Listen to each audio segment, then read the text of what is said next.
She's a lady indeed, and she's knocking out teeth. It's Fight Show Live on Sports Radio 102.5. The Fan, Mollie Estes, is fighting. Yes, welcome in. Mollie Estes fighting this Friday, fighting Julia Budd at Invicta 5 at Ameristar Casino. Get tickets at ticketfly.com. And like I said, a beautiful woman, an accomplished woman, and she's knocking out teeth, sucker. It's Mollie Estes. How you doing, sweet darling? What an intro. Like that? I love that. You know we always take care of you. That was nice. So we've got Mollie Estes. It's locally based professional mixed martial artist. Had a record of, I think, 7-1. Has a very dominant amateur record. 1-1 as a pro. And you a business owner, a mother, and a professional fighter. You own an industrial or a commercial janitorial company, also Timeless Tattoo in Westport for that ass. Yeah, if anyone needs some ink, stop on by. Timeless Tattoo is in Westport, and Mollie Estes is with us now fighting Julia Budd, who was a replacement opponent. Originally, you were going to fight Veronica Rothenhausler, who has one fight, and you've got two as a pro. Julia Budd, I think, is 4-2, but she's ranked number 4 in women's mixed martial arts. This is a big step up. I mean, this is sort of I guess, a blessing and a curse. What are your thoughts on fighting Julia Budd Friday? Exactly. For a fighter that wants to make it a career, it's a step up. It's the biggest opportunity that I could see myself having, because I'm filling in. I'm able to fight someone that's number 4 in the world in her rankings as far as the 145 pounders go. So it was very hard to say no when I had the offer. I had to say yes. I mean, it's just like you just don't have a choice. Yeah. Well, and did you prepare specifically for the previous opponent? I mean, because this is we're talking about a week that you get the news that you're fighting Julia Budd. How does that affect your preparation?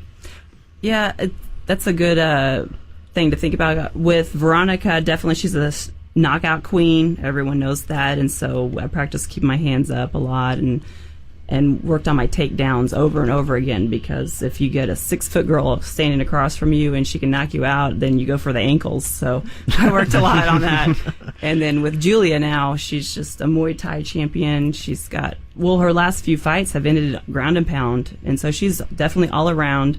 Definitely going to be quick on her feet. She's going to be very strong. She carries a lot of muscle, and everybody knows that. And so she's just an all-around fighter, and so now it's just time to rehearse A to Z and go over everything I've learned in the last 4 years. Got to be ready for anything. Mollie Estes is with us on Fight Show Live, Sports Radio 102.5, The Fan. So, yeah, you obviously know this opponent. You described her very well. But in this week, have you been watching tape on her, or is this just off of the memory? Just because you know she's a number 4 ranked girl in your division, is that just off the top of your brain, or are you really, like, day in, day out looking at what she does specifically?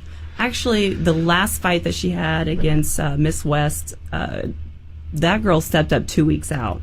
Julia Budd didn't have an opponent last time either, and I was actually offered to fight her then. And I turned it down because I just wasn't physically ready. It was 2 weeks to get ready, and it's hard for a lot of people to step up if you haven't been training really hard and being prepared. And so that's at the point I actually kind of checked her out. And so there was a history of checking her out and knowing that she is one of the top ones. And if I were to move on up, if I would keep winning, then I knew I would meet her at some point. Now, meeting her this fast is, like I said, a great opportunity. It's surprising and it's exciting, but I did watch some film on her and kind of rehearse. I like to watch film on fighters, see what their moves are. A lot of times they'll repeat them for the next fight. Now, you were talking about utilizing all the skills you've acquired over a 4-year career. You're a mother of 2, a successful business owner. How do you get into professional fighting? I've got a great husband that watches my kids. That's the best way to put it. He stays at home with them, takes them to sports events, and gets them off the bus. I mean, what does he say? Honey, I think I want to start whipping some ass and stuff. Is that cool? Or, honey, yeah, you go right ahead. I'll watch the kids. You go train. I mean, how does that dynamic even take place? But he actually started it. Really? Yeah. My first fight I watched ever with women's MMA was Gina Carano when she fought Tanya Evinger.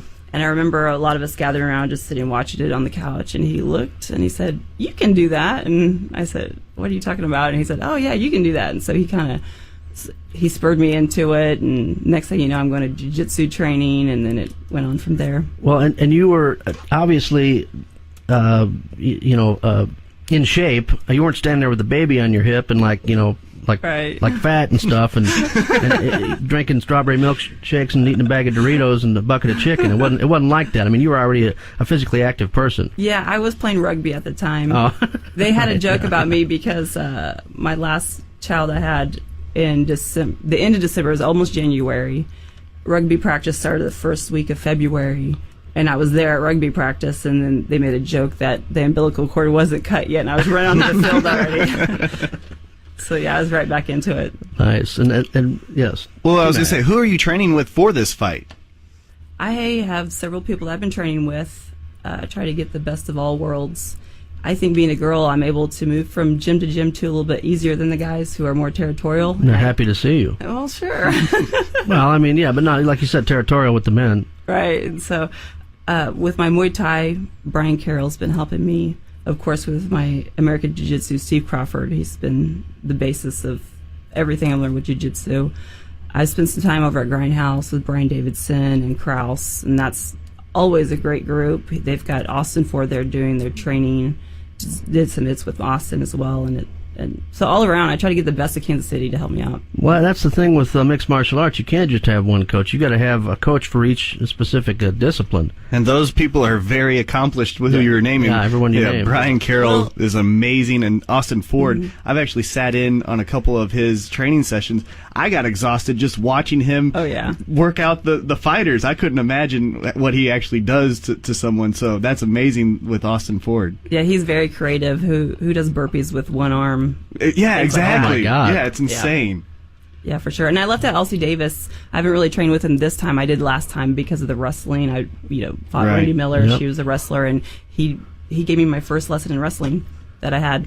Ever Wow, had, and he was a collegiate wrestler himself, of course. And we're talking to Mollie Estes. She's fighting Invicta 5 at Ameristar Casino. It happens this Friday. You can get tickets at ticketfly.com or, of course, at the Ameristar box office. Outside of your fight, what fight are you interested to see this Friday night? Obviously, we went in the last segment talking about the Chris Cyborgs, the Sarah Kaufmans. Who are you interested in seeing? I tend to gravitate towards the girls of my weight class, and Chris Cyborg is what I want to see. It's been a long time since she fought. She's very strong, very powerful, and with her coming off of such a long break, I want to see how she performs, especially since her opponent has been pulled in last minute as well. Her first one, Miss Gomez, they call her Indy, I believe. She had to pull out due to an injury. And then they took Julia Budd's opponent, stepped her up, and so on and so forth. So it's kind of been musical fighters, this match. Yeah, definitely. This card has had a lot of shuffling of the deck. How is the mood, I should say, with all the other fighters with all these changes? Have you heard from anyone else on the card? Are they kind of cool with the changes like you seem to be, or are they a little upset because, hey, it was a week out or 2 weeks out, and now I've got a new opponent?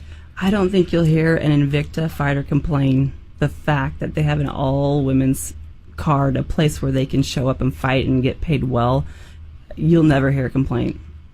What did you think when you heard of Invicta? I mean, it's really, to some people it's a novelty. It's an all-women's fight promotion, but I mean, you must have been, I guess, thrilled and thinking about opportunities maybe for yourself. Yeah, definitely. It opened such a big door because usually there's one ladies' fight card in the whole show, and then et cetera. And so my thought, though, I just watched them spend so much money, and I was thinking, they must have some good sponsors. What are they pulling it in somewhere? And then I had another thought that maybe the UFC is like sponsoring this undercover, and then the next go around we have 10 girls signed on to the UFC, and so I've kind of thought that too in my head, like they had something planned maybe in the future. Yeah, that could be. Who knows? What is, if you were to beat this Julia Budd, number 4 ranked woman in mixed martial arts, what is that going to do for you? It'll definitely. Next day I'll have probably a contract offered to me, multi-fight contract. Hey, what do you want? And then I'll have to make sure they know what I need in my room.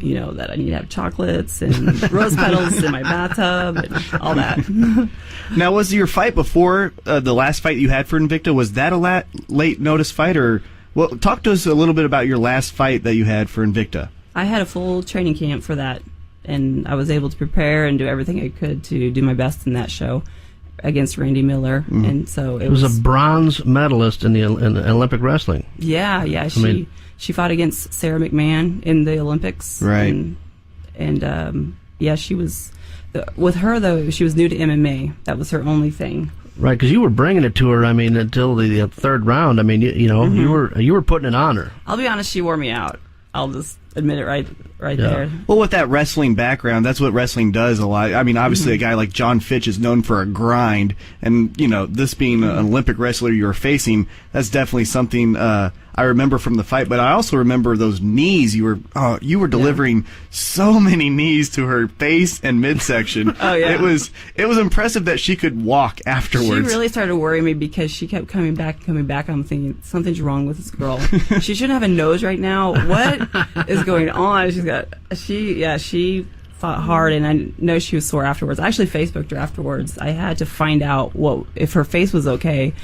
And she said, no, it hurts. I'm like, thank God. I just felt so demoralized by just kneeing you and getting nothing from it. Yeah, Randy, there's one of your teeth in my knee.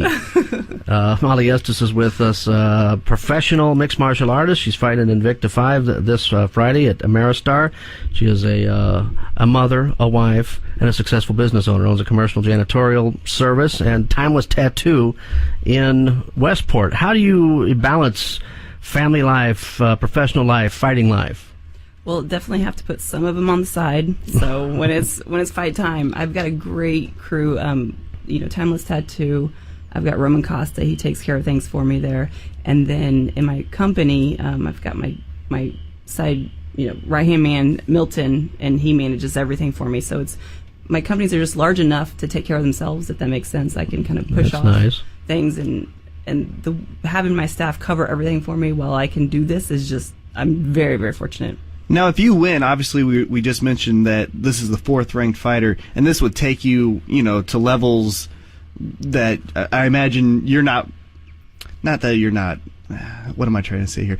That it's going to be insane to do. Yeah. So what would happen to the other businesses? Are you prepared to kind of leave those to the side? Because with the win, this is going to catapult you in the rankings. Yeah, the bottom line is those companies pay bills, and I probably make more with those than I ever could in fighting, even if I got a UFC contract, to be honest. Probably a longer-term prospect with the businesses, obviously. I am 37, so I'm Don't you ever say that. No way. I'm at the end of my fight years. I don't believe it. Love you guys. Mollie Estes. Look for her this Friday, Invicta 5. It happens at Ameristar Casino. You're not going to want to miss this show. It's going to be fantastic promotion. And Mollie is fighting Julia Budd, number 4th ranked woman in the world in mixed martial arts. Get your tickets at ticketfly.com or at Ameristar Casino. Mollie, thank you so very much for joining us. It's always a pleasure to talk with you and visit with you, and we can't wait to see you in the cage Friday night. Thanks for having me.